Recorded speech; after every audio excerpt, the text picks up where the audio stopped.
Buka in-house training, Sekot minta personil damkar tangguh dan profesional.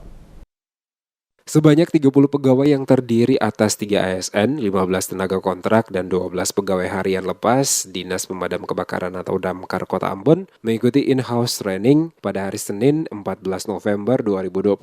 Kegiatan ini dibuka secara resmi oleh Sekretaris Kota Ambon Agus Ridimase. Dalam arahan singkatnya dikatakan, melalui pelatihan ini para peserta mampu meminimalisasi terjadinya kebakaran dan menanggulangi kejadian kebakaran, serta menjadi petugas yang tangguh dan profesional.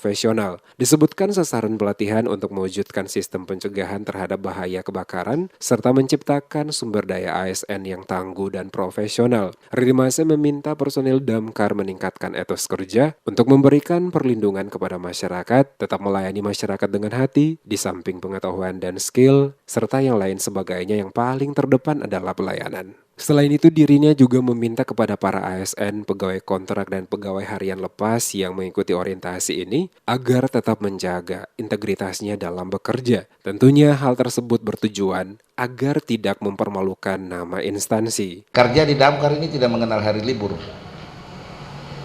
Baik itu hari Minggu kah, Idul Adha, Idul Fitri, Natal, tanggal merah apapun tidak ada.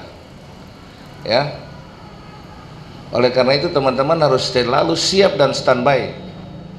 Ketika ada telepon 113 langsung segera bergerak cepat. Saya berterima kasih, syukur sekali karena di Ambon ini sudah ada pos-pos.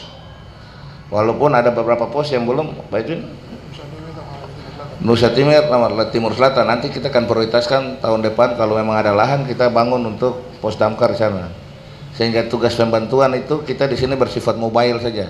Ketika terjadi misalnya di Timur Selatan, Hukurila, Lehari, Rutung, Hutumuri dan sebagainya, itu langsung dikontak ke sana, di sana yang langsung cepat, nanti baru kita sistem backup.